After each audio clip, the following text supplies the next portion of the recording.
To start us out this morning, it is my pleasure to introduce you to Dan Bristow, Senior Trade Commissioner at the Embassy of Canada to Norway.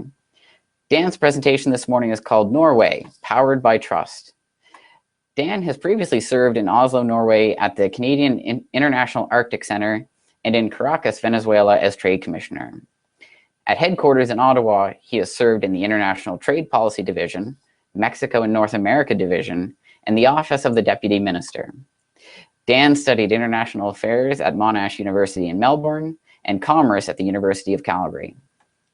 Dan tells us that he will provide a high-level overview of doing business in Norway and of Canada-Norway business ties. And as a reminder, you'll see that in this session there is a poll, so make sure to go and put your response in there during Dan's presentation. So without any further delay, now over to you, Dan. Good morning. Bonjour à toutes et à tous. Thank you for that kind introduction. And I would also like to thank organizers for the invitation to be included in this series of market information sessions. It is a real pleasure to share with you a few insights on the Norwegian market. As I've been living in Norway with my Norwegian spouse for nearly 10 years now, I have prepared today's presentation with a few extra commentaries interspersed throughout in an attempt to explain Norway at a slightly deeper level. I hope you learned something new, and I look forward to any questions during the Q&A period. So let's get straight to the point. Why Norway? After all, at fewer than 5.5 million people, it is a relatively small market. It's famously expensive with high taxes and high wages. And if you're looking to hire locally, labor laws are more stringent than what we're used to in North America. And like other Nordic markets, Norway is generally a mature market, making it highly competitive with strong incumbents and stiff competition from neighboring countries. Some of you may recognize this massive silver moose, also referred to as the T-1000 Terminator moose by Stephen Colbert, unveiled a couple of years ago that sparked a friendly feud between Moose Jaw and a small community in Norway over who's got the biggest moose. Happily, this feud was resolved amicably, but this story is quite illustrative in highlighting the similarities between Canada and Norway. And the similarities are perhaps most striking with Atlantic Canada. So given that, one needs to ask, what's our competitive edge? I hope this presentation moves the needle a little bit in helping you answer that question. Norway, in a nutshell, is among the most popular tours for visitors to Norway, which takes you through what is most quintessentially Norwegian, beautiful fjords and mountain scenery. As many of you will know, what is quintessentially Norwegian from an economic standpoint is fish, essentially cod, mackerel, and Atlantic farmed salmon, boats, both as shipbuilders and fleet owners and operators, and of course oil, which has helped make Norway incredibly wealthy. This last image is actually the cover of a Norwegian period drama, cleverly named State of Happiness, which dramatizes the true story of the country's oil boom in 1969 and how Norway avoided becoming a history lesson. Not only is it quite good, it also happens to be quite informative. While Norway is obviously more diverse than this, it is important to keep in mind that these traditional industries continue to underpin the Norwegian economy. And now this. Many of you will have seen this commercial by General Motors that ran during the most recent Super Bowl. For those of you who have not, first, it's hilarious. I mean, it's Will Ferrell. And second, it highlights that over the last decade, Little Norway was the third largest market in the world for battery electric vehicles. Today, more than half of the new passenger car sales in Norway are electric. So what does this tell us? Norway could only achieve this through a package of government policies incentivizing zero-emission cars, all sufficiently palatable to the average Norwegian. This tells us quite a bit, which I'll try to get into. But first, given its omnipresence in Norway, let's go back to oil and gas for a moment. Like elsewhere, the offshore oil and gas sector in Norway has been actively adopting new ways of maximizing production and increasing efficiency, and at the same time lowering emissions. Two excellent examples of this include Equinor's Johan Sverdrup and Troll West fields. The former is estimated to have a break even below $20 per barrel, and the latter just $10 per barrel. Much of this is credited to automated production optimization, improved data sets, and the use of digital twin technologies. As a result of power from shore, Johan Sverdrup CO2 emissions are almost 100 times lower than the global average. Just 2 months ago, Equinor and its partners have submitted a plan for the electrification of Troll West, which entails capital expenditures of over 1 billion Canadian dollars. So how is this relevant to Canadian companies? Well, besides the opportunities in the supply chain attached to such new investments, it's also worth highlighting that Equinor has teamed up with Techstars, together with Kongsberg, to host a global program for companies working on disruptive solutions within oil and gas, renewables, new business models, and digitalization. After 3 cohorts, Canadian companies are most prominent of all, accounting for 25% of all participating companies. Last year, this included Atlantic Canada's own Saline Energy. One participating Canadian company, Interface Fluidics out of Alberta, is now even part of Equinor Ventures' equity portfolio. Moving on from oil and gas to clean technologies, let's start with carbon capture, utilization, and storage. Like Canada, Norway has a history of storing CO2 and is well positioned to store more. With last year's approval of the Longship CCS project, Norway will be home to one of the first industrial open source infrastructure networks, which is called Northern Lights, with the capacity to store significant volumes of CO2 from across the European continent. To date, Norway lags Canada on utilization. Given Canadian strengths in CCUS, our office has long prioritized this subsector. And most recently, together with other European missions, more than 30 Norwegians joined us last month in a multi-day virtual program on this topic. Again, like Canada, Norway has upped its focus on hydrogen recently. Although recent years has seen a number of pilot projects using hydrogen being carried out, it was Norway's first hydrogen strategy last year that marked a key milestone in signaling its importance to Norway's energy mix in the future. 2 features defining Norway's plays are, first, Norway sees its maritime strength as an opportunity to become leaders in maritime applications in hydrogen. And second, although Norway holds potential to produce green hydrogen, it is most realistic for Norwegian natural gas, or blue hydrogen, to play an important role in a European hydrogen strategy. Now the government is to release a new roadmap, which is expected to provide more specificity and stimulus funding. And just briefly on the other 4 subsectors listed, a historic upgrade to Norway's water and wastewater infrastructure network is expected in the coming years. A fresh report estimates this upgrade to cost nearly 50 billion Canadian dollars. Like elsewhere, offshore wind is naturally a hot topic in Norway, with Equinor again being a key player. Experts project that bottom fixed will account for about 3/4 of activity in the 5-year period from 2026 to 2030, while floating offshore wind will make the remaining quarter.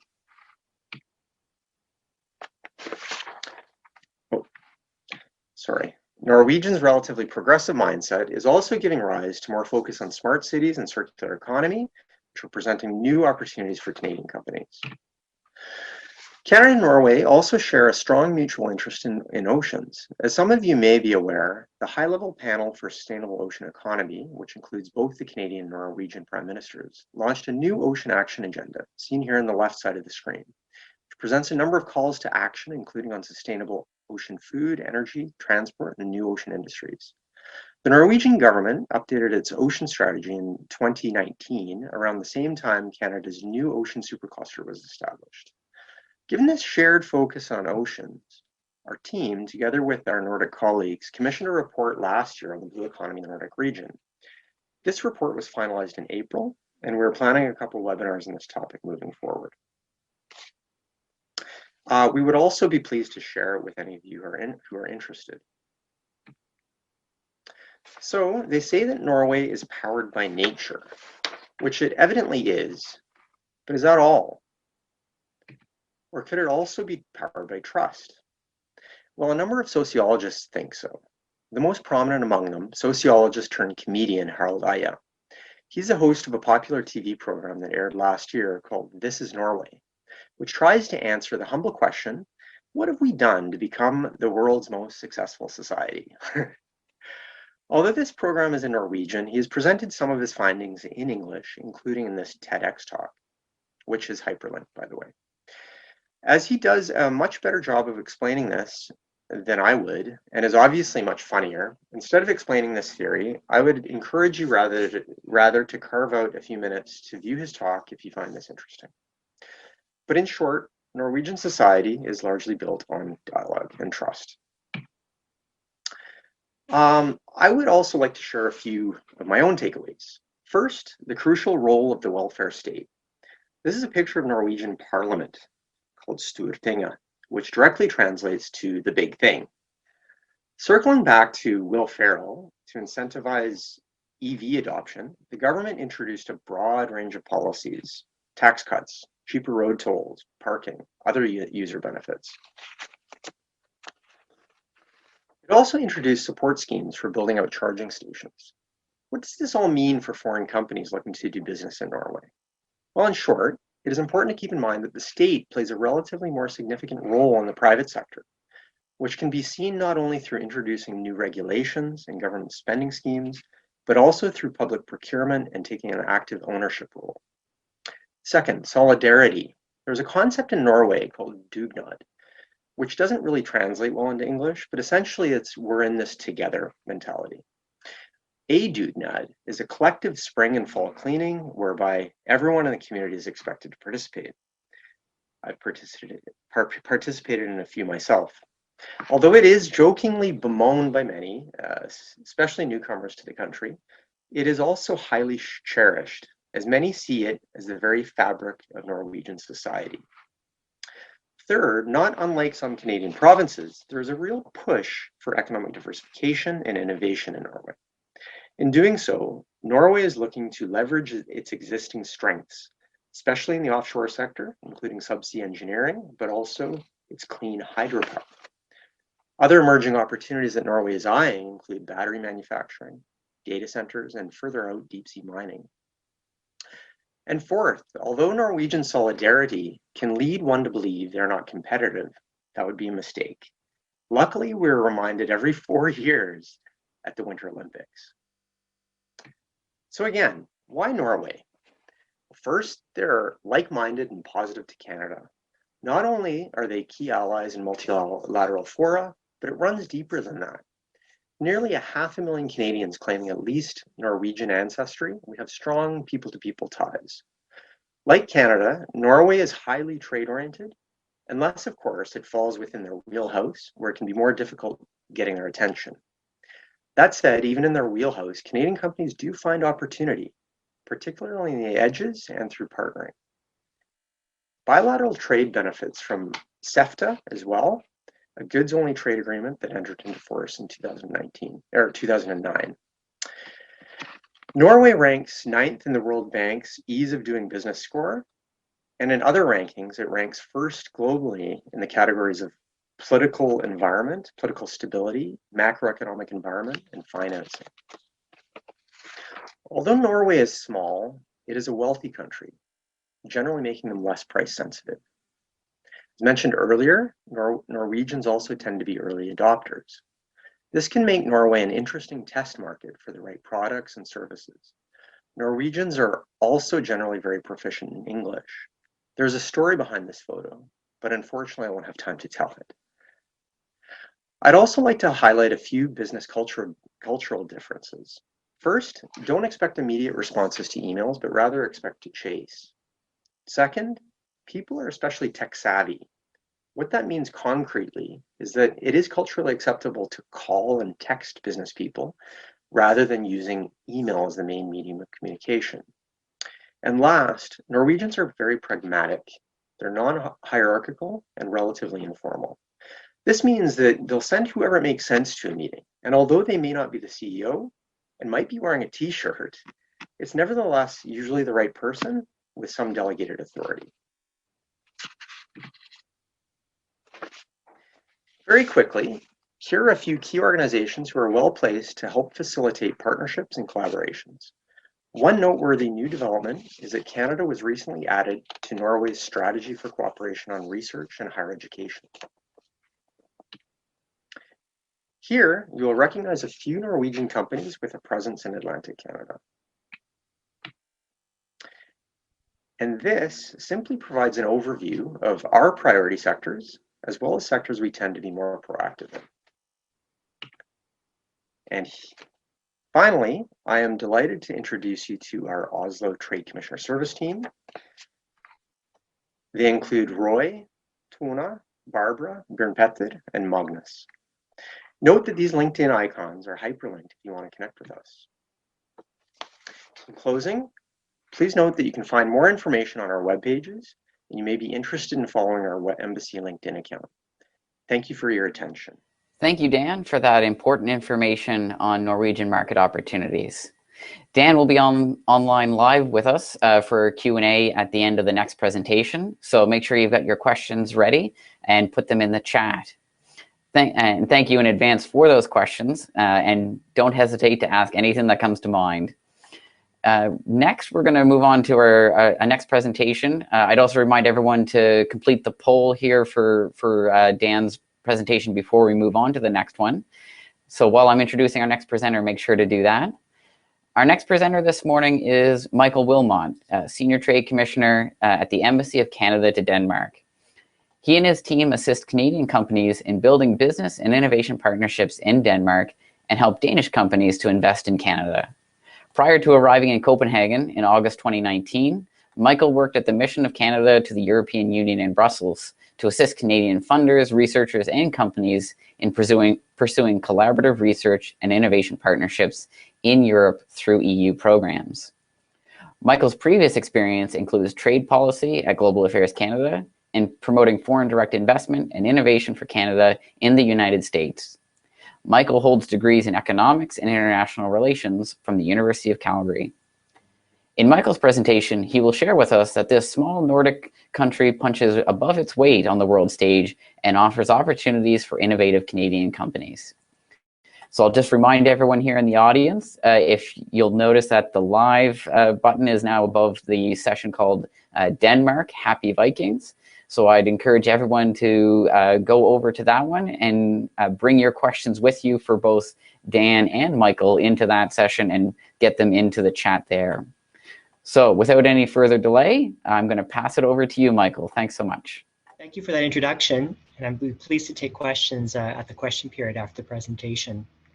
So as I said, I'm Michael Wilmot, the Senior Trade Commissioner at the Embassy of Canada, the Kingdom of Denmark, and I'm very pleased to talk to you today about why Denmark holds interesting opportunities for your company, and perhaps even more particularly interesting opportunities for companies from Atlantic Canada.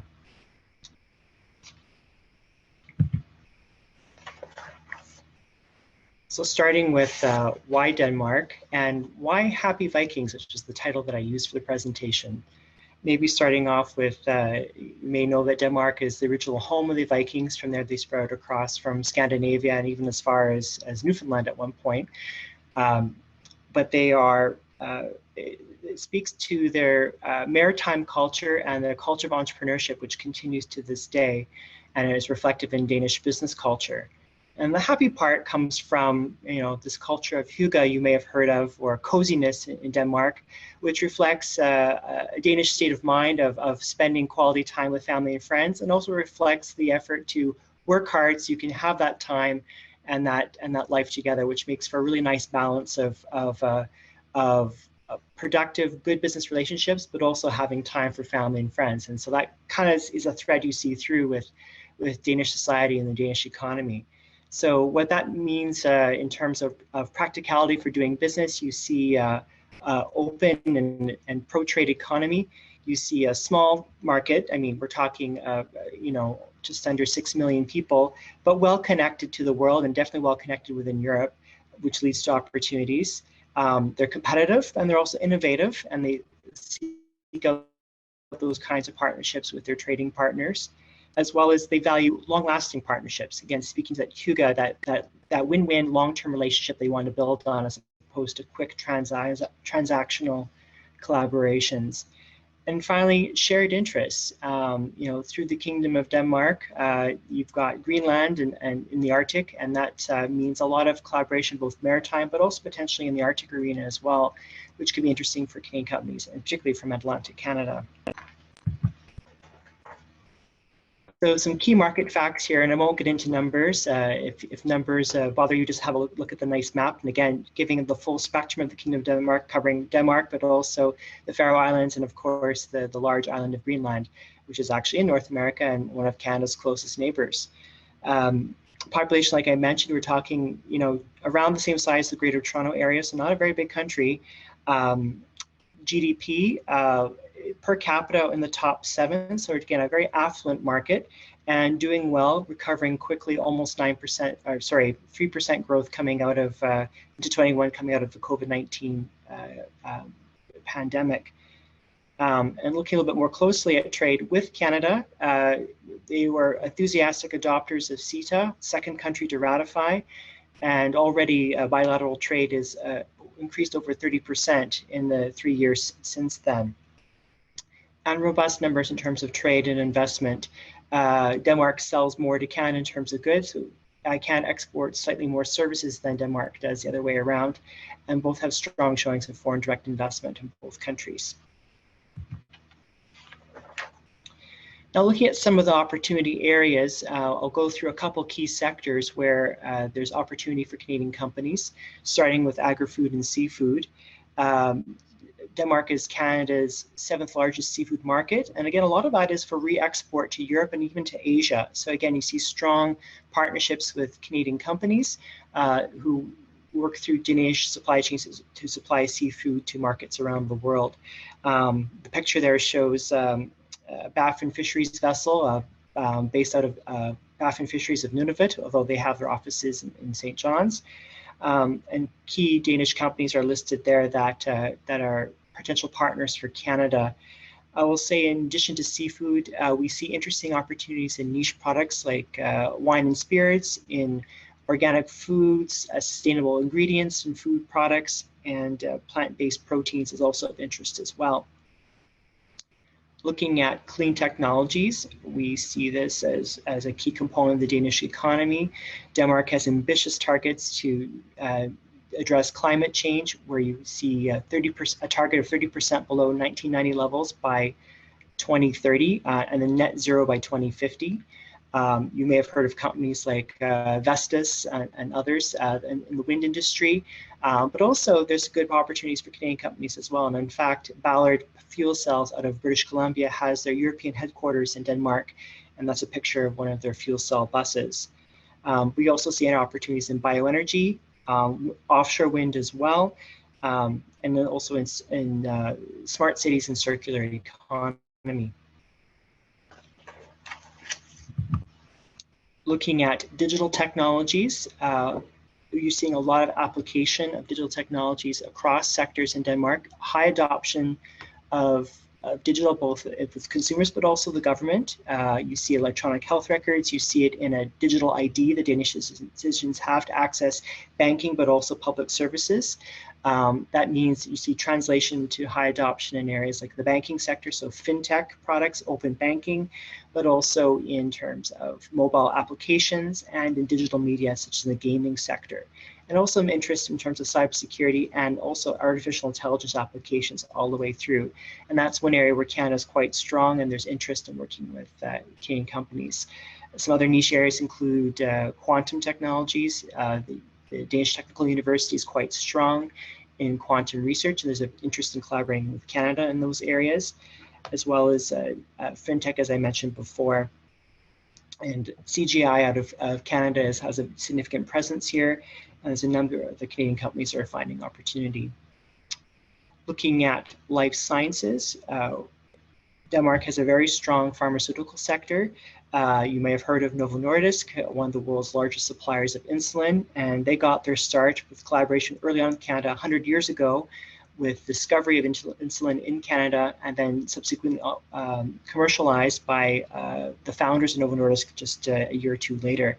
So as part of the celebration of the discovery of insulin, the 100th anniversary of the discovery of insulin, Novo Nordisk has announced a significant investment in the University of Toronto, Mississauga, in terms of new research looking at urban care of diabetes and chronic disease management with urban populations. And that speaks to their ongoing interest in working with the Canadian sector. In addition to that, you see lots of activity in biologics. There's some activity in terms of COVID vaccine development, I would say not as advanced as some other countries, but there is an interest in collaborating with Canada on that, but also in e-health, virtual care, as well as medical devices and technologies. So it's definitely a market to keep an eye on for that.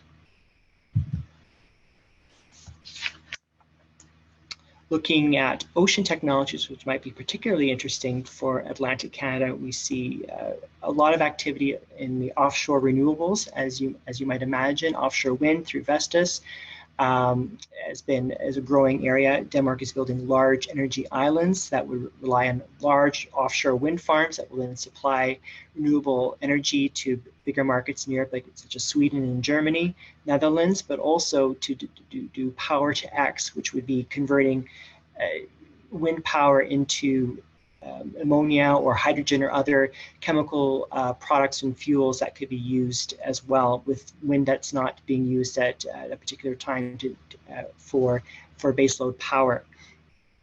But another important sector that we see a lot of activity, particularly in Denmark, is the maritime defense area. Denmark is looking to renew its fleet, its technologies, as it prepares for more operations in the Arctic.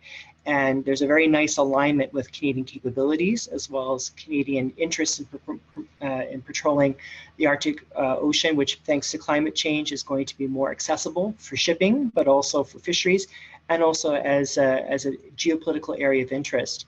And because of Greenland, that's very important to Denmark as well. And companies like Kraken Robotics out of St. John's have won contracts with the Danish Royal Navy, and there's opportunities for further collaboration in those areas as well. And finally, I'll say a little bit about Greenland and the Faroe Islands. Again, part of the Kingdom of Denmark. These are very small markets. We're looking at fewer than 600,000 people each. They're also self-rule and also outside of the European Union, or at least outside of the European Economic Area. So that means CETA doesn't apply. That said, because they rely heavily on imports, they don't have high tariffs or significant barriers to Canadian products, but they do offer niche opportunities for small-scale remote areas, much as you imagine, for example, in northern Canada, and we see that in Greenland with mining and emerging infrastructure opportunities. With Faroe Islands, we're seeing an interest in small-scale renewable energy opportunities for the islands. As well as some interest in some digital technologies as well. So just, I'd like to say a little bit about overall some of the advantages and perhaps challenges to keep an eye on in terms of doing business in Denmark. Starting with some of the advantages, again, this is a very business-friendly country, well-connected within the international markets and within Europe. They're export-focused and understand. So while the market itself is not very large, they are well connected and could be an interesting stepping stone for Canadian companies who want to access other parts of Europe. And again, trade orientated. You don't see a lot of protectionist attitudes. They're a small market and they understand to succeed, they need to be innovative and outward looking. And therefore they are readily amenable to international partnerships and are not looking to try to keep out competition. The business culture is very similar to North America. The population speaks English very, very well. Not so much French, but if you speak English well, you'll have no problems in Denmark.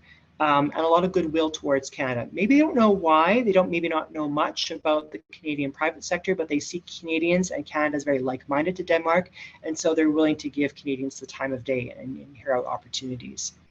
And again, high value placed on innovation and partnerships. So again, staying ahead, staying competitive, and working with partners will help them to do that, and for the long term. Many of the big private sector corporations here are owned by family foundation. Well, what used to be family foundations are now owning the corporations, which allows for a long-term approach to investment in the company and looking at things on a long-term horizon as opposed to short-term shareholder cycles. Challenges. It is a small market and it's competitive. The Danes themselves are very competitive, and there's lots of other players here. Germany, Sweden, the United States, China are all their major trading partners. So if you're going to come to Denmark, you want to be able to stand out. This is not a market to come to with a Me Too product. You know, you have to be able to come in with a strong competitive advantage that will help them get an edge in the market, and make that business case going forward. So that's something to keep in mind. It also takes time and persistence to build trust. Again, it goes back to this partnership approach. They want to build long-term partnerships, and they're not interested in short-term transactions. So, you know, you might have to take some time to get their attention. You might have to show they're willing to come back, and that will maybe be more laborsome at the beginning, but over time it will pay off with a long-term partnership. And finally, higher operating costs. It's an affluent market, but it's not a cheap market. And again, this social democratic state means, you know, taxes are higher, salaries are higher. But again, if you're focusing on an innovative product, the returns are potentially higher. So that's something to keep in mind when doing business here. On this slide, I list a number of upcoming initiatives that the Embassy of Canada in Denmark is doing with respect to trade. You know, in agri-food and seafood, we're looking to do a virtual Taste of Canada initiative in the fall. In clean technologies, there's some webinars coming up related to Electric City, which is a wind conference that might be of interest to those of you in that industry. So some webinars in September with potentially, which we'll prepare for, an in-person event in the fall, and later in the fall in November. We'll see how that goes. But definitely there's a virtual component that could be of interest to you. Ocean technologies, we're looking to do a webinar on maritime and Arctic defense procurement, following up to some activities we've done this spring, but this will be in the fall as well, and keep an eye out for that. As well as a webinar on green Baltic ports, which we're doing in collaboration with other Trade Commissioner Service offices around the Baltic Sea. So that could be interesting to you as well if you have solutions in those areas. And life sciences, we're looking at, again, a webinar series on virtual patient-centered care. And finally, with Greenland, there'll be probably a Greenland mining delegation to PDAC 2022 next March in Toronto. So with that, I leave you with the overview of our team, a small team here in Denmark, but we're looking forward to working with you and looking forward to taking your questions. All right, thanks so much, Michael, for that great presentation. And now I'd actually like to invite both Dan and Michael to join me here on screen, because we're gonna go through our poll questions and we're gonna get into some Q&A. Before we get into that, I am just going to mention, I notice there are probably about 15 or 20 people still technically in the Norway presentation session in our agenda. So make sure that you've moved over to the Denmark presentation so that you can answer the poll question that Michael's put there. So while we're going over the response to Dan's poll question, make sure that all of you in the audience are moving over to Denmark, where you see the big red live button.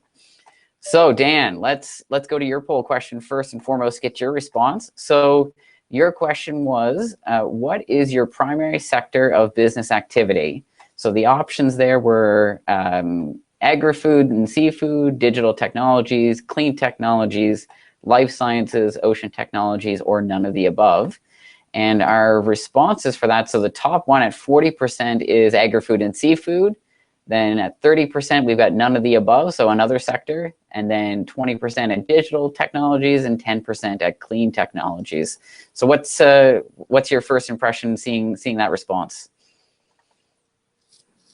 Thanks, Sean. And thanks again for the invitation to be here. Good to see a good turnout today. I guess my response is, I guess somewhat surprising, but not overly surprising. Yeah, of course, you know, when it's a combined Norway Denmark session, you're going to get a bit of a mix for both markets. Yeah, no, it's always interesting to see who's online. So you might see some questions coming in pretty specific to agri-food and seafood based on that mix. So interesting to see what people have to ask. So let's move over to Michael's poll question and see what people have said there, which, as I'm stalling for time and people are moving over to that session while I'm talking to answer. So the question that Michael had for everyone was, have you ever done business in? And the country options were Denmark, Norway, Greenland, and other Nordic countries, so Finland, Iceland, Sweden, or a none of the above. I'm refreshing this right now just so we get the absolute live response for you, Michael. So we've got the vast majority have said none of the above, but we do have tied for second place is Denmark and Norway. So we have some folks online today that have done business in both markets. So how would you respond to those results? Oh, that's great to hear. I know there's been a growing, well, just before the pandemic hit, I think in 2019, we had 3 different delegations from Atlantic Canada to Denmark. And I think, Dan, there's been robust interest in Norway as well. So it's good to see that that interest is still there and continuing. And going back to the previous question about the overwhelming interest in agri-food and seafood, that's not totally surprising. If you're looking at purely on product exports, Denmark is Canada's sixth largest import market or export destination for seafood. Not so much to consume in Denmark, but for exporting on to other markets in Europe and Asia. So perhaps that's why people are here. They're particularly interested in that. But other opportunities, as Dan and I both discussed, in our markets as well. No, that's great. Excellent. Thanks so much to both of you for those poll questions and for the responses. So as you've been chatting, you must have kickstarted everyone's interest because the questions are now starting to come in. So we're gonna jump right into this, and the first one is actually a direct response to something you said in your presentation, Michael. You had spoken about a virtual tasting, and one of our wineries here in Nova Scotia, who's interested in both Norway and Denmark, is curious to hear a little bit more. If you could maybe give a bit more information about that virtual tasting so that they can kind of hear a bit more about how that went.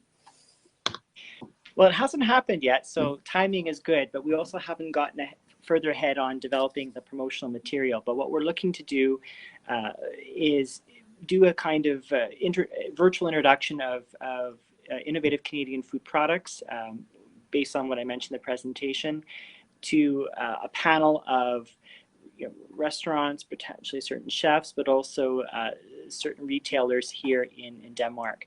Again, we're not coming for large volume, but certainly special niche products that could fit with their product line and go with their branding. So we're still working together the concept, but we hope this fall, probably I'm hoping around October, we'll be launching an online invitation, and that will be open, of course, to participants in this panel to get submit their proposal for a product, and then there'll be a review by the panel, and then the finalists will be selected for some kind of in-market activity, probably later in 2022, maybe around Canada Day. So a little bit vague at this point because we need to follow up with our food producers, and because of COVID-19, especially the retailers and others, it's been hard for them to import. It's been hard for them, in some cases, if they're restaurants, they've been shut down. So getting them restarted and looking at bringing in new products is happening rapidly, but not quite at the point where we'd hope to be. So more to come on that, but really we're looking at taking advantage of the fact that the Danish market enjoys unique foodstuffs, unique food products.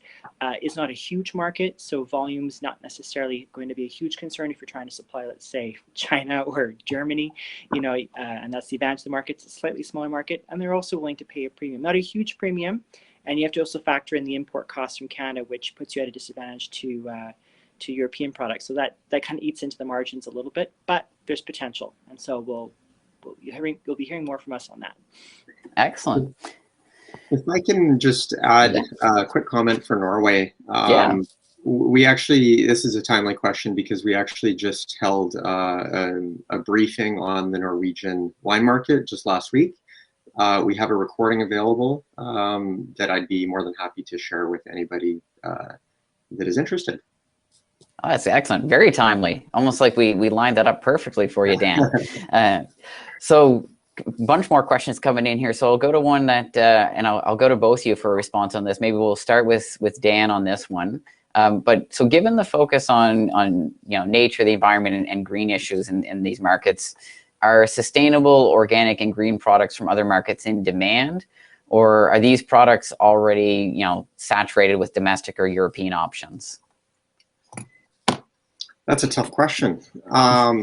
So I would say yes, and I guess partially yes. So to answer the first part of the question, yes, there absolutely is a demand for sustainable, organic, and green products. The extent to which there's a lot of competition in that space, of course, is going to depend a little bit on the product itself. But there will be competition, both from neighboring countries domestically, as well as other competitors in the global marketplace. But at the same time, for the right product, there certainly can be niche opportunities in the Norwegian market. Perfect. How about for you, Michael? I would echo the same for Denmark. You do see a lot of interest in plant-based foods and organics. Denmark had one of the first organic labels in Europe before the EU developed one, so they've been leaders on that, and they see themselves strong in that. But they don't produce everything, and I think, especially when it comes to plant-based foods, I think there's an opportunity for Canada in that. Obviously interested in seafood. The food miles comes in a bit, so we have to be a little bit careful from Canada that if there is identical product in Europe, but ours has to come by ship, savvy consumers might question the greenhouse gas emissions about that. So I think that could put us at a little bit of a disadvantage. But again, it depends on the product, and there's certain things that we have in Canada they wouldn't have in Europe. We're not the same quality. So again, very specific product by product basis, and it's about building up that story and that brand around the product.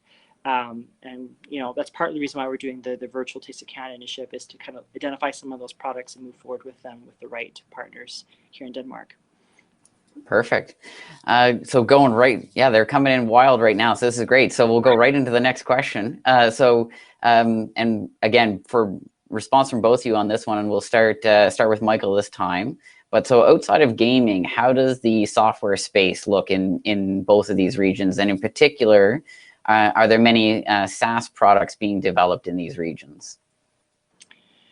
I would say yes, the enterprise market is quite active here. There's a lot happening. I would say, there's lots of head offices here in Copenhagen. You've got the financial sector, which is very active in fintech. You have CAE, which was in my slide, CGI, which was in my slide. They're a big player in that enterprise space. They have, I think, 6,000 employees in the Nordics. So it's a big market. You see this on health tech as well. Also emerging on the shipping industry in terms of IT around logistics and supply chain as well. So there's a lot there. I would say where Denmark looks to Canada is in some of the new AI solutions. We seem to have a deeper talent pool than they do here for that. Also, anything requiring a lot of developer talent, there might be an opportunity for partnering or sourcing to Canada, or even Danish companies investing in Canada because of the IT talent that we have available. And it's harder to, Danes are very talented, but it's a small market, and it's harder to bring talent here compared to Canada, much harder. So I think that might be slowing the IT side a little bit. But again, it's a very general answer because there's all kinds of things going on. I would say if you're coming in with a very generic IT solution, it can get that in Europe easily, if not in Denmark, through EU neighbors, in Eastern Europe or Southern Europe, that's also a possibility. So again, it comes in with that innovative product that would be, I would say that 10 times improvement on whatever factor you're looking at to make it worth the while to look outside of Europe. I think that could be quite interesting. And Canada is developing a brand around artificial intelligence. And I've noticed this in particular on the fintech side. There's some interest in these AI solutions. Perfect. Anything to add from your side there, Dan? No, I think from a Norwegian perspective, it's less of an ICT sort of hotspot than its neighboring country, its neighbors such as Denmark and of course Sweden and Finland. I think where Norway comes out in sort of leading positions is when it comes to developing digital and data-driven industrial solutions in some of the sectors in which they're leaders in. So, for example, offshore oil and gas, maritime, fisheries and aquaculture. I would sort of echo what Michael said with respect to artificial intelligence and Canadian talent. I think that those are certainly two areas of interest that we have picked up on. and I guess two quick other mentions. It has a strong digital public sector here in Norway, but also actually in Denmark. So that's maybe worth just making a plug for. And then, of course, Canada is quite strong in cybersecurity. I wouldn't say that we have a particular reputation in that space in Norway, but we do see that there's potential there. Excellent. A little add-on to that, and it's made me think of it now, and this could be emerging on this side, but the Danes are very interested in also in high trust digital services and privacy protection, which speaks to cybersecurity, but also, and we're seeing this a little bit come out, again, related to the fintech side, but it goes broader than that, but anything to do with ESG or responsible business conduct tools. Transparency, traceability, accountability for companies and their stakeholders. There could be some interest in that. We see these startups working with that here, and that could also be an opportunity to connect with Canada as well. Excellent. So going into the next question here, and another good one to get a response from both of you. So maybe we'll start with you, Dan, on this one. But so given the deep emphasis on relationships in both markets and the emergence of virtual meetings and business due to the pandemic, do you think the trend of virtual business development will continue? You know, is virtual the new normal, or how do you think things will change as travel reopens? That's a bit of a tough question. Sorry? We talk about this all the time. Yeah. It's. I think everyone's talking about this, and you know, what is that new normal going to look like? And of course, it's going to depend partly on the culture, but also on the individual organization and the people within those organizations. I suspect, you know, that we're, so I guess there's a couple parts to answer there. The first part with respect to, you know, I guess Norwegians' acceptance of the virtual platform and using that as a basis for business. I think there is a high level of utilization, absolutely, in Norway and the Nordics across the board. And you know, for example, email is sort of already a thing of the past in many respects in Norway. You know, people are, you know, direct messaging each other for the most part here. And, you know, using virtual platforms is, I think people have adapted in many ways. At the same time, there is a hunger, you know, to get back to in-person, you know, meetings and in-person events. So we will see a bit of a rebound there. We're already seeing that some conferences are taking a hybrid format. So they're, you know, they're in person, but they're also digital. You know, obviously conference organizers are going to have to be careful in how they go about, you know, this sort of hybrid model. Not necessarily, you know, incentivizing, I would say, you know, people actually showing up in person. So we'll probably start seeing a little bit of that. But people want to travel again. I think people will get on airplanes again, but at the same time, you know, Norwegians are seeing a lot of benefits to this virtual way of living. Of course, they love going to their cabins in the mountains. They are famous for work-life balance and not only talking about it, but practicing it. So I think we're going to see a bit of a mixed bag there. That doesn't answer the question very clearly. I'm sorry.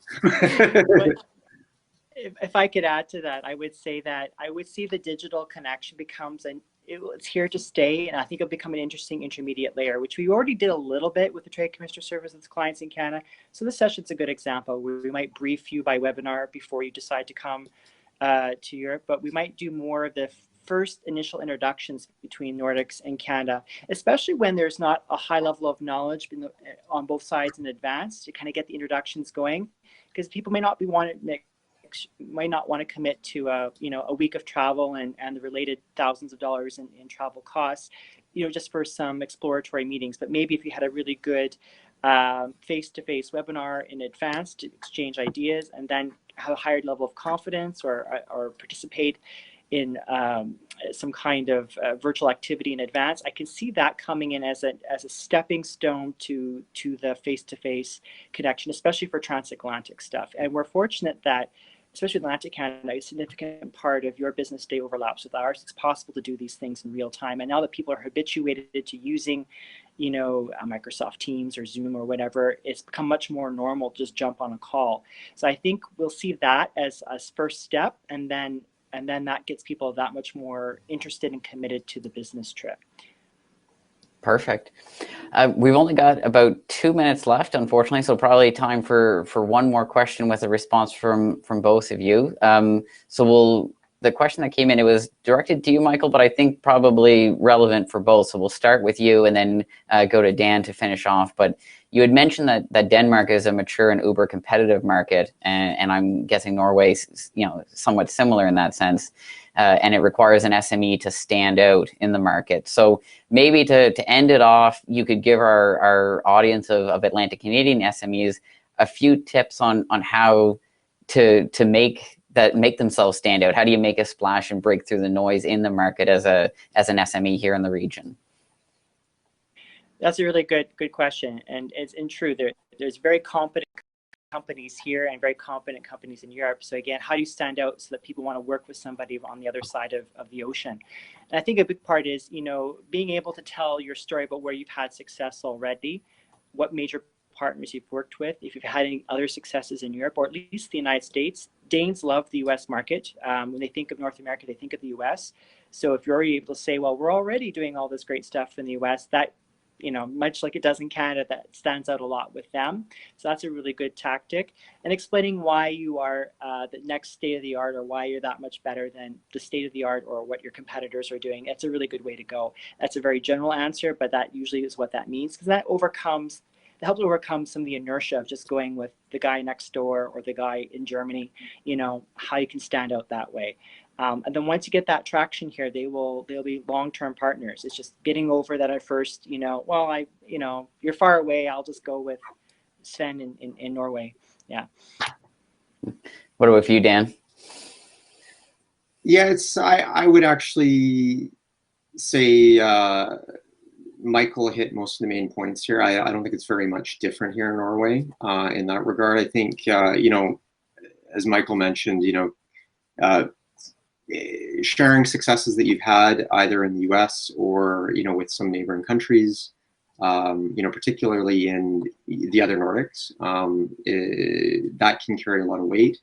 And then, of course, they're very pragmatic people here. So at the end of the day, they just want to know, how is this product, what makes it special? So they get straight to the point in that sense. And I would add to being able to demonstrate that commitment to the market. So sometimes we get inquiries from people who are just looking for distributors. And distributors here could get requests from hundreds of companies around the world, from China, from India, from Canada, and sometimes that can be a relatively easy way into the market, but also can be kind of a way just to kind of disappear onto the shelves of these major distributors. So if you're able to find a way to have a direct value proposition to the customers you want to sell to, and show that you're willing to invest the time to be present in the market, that can take a number of things, eventually traveling, or those commitments to training, localizing, if putting your instruction manual in Danish, or if it's an app, obviously you're going to make a Danish version of that.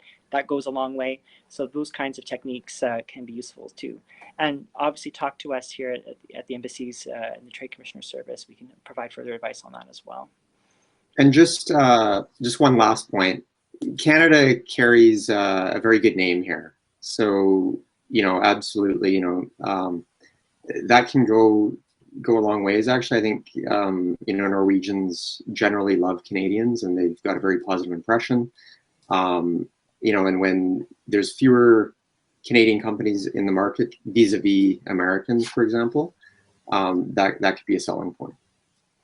That's great. Thanks. So, I mean, I wish we had a bit more time. There's more questions, and this has been great insights. But for the moment, I'll just say, thanks so much, Dan and Michael, for taking the time to do the presentations and join us here for the Q&A. So really appreciate it, and thanks so much. Thank you. Thank you.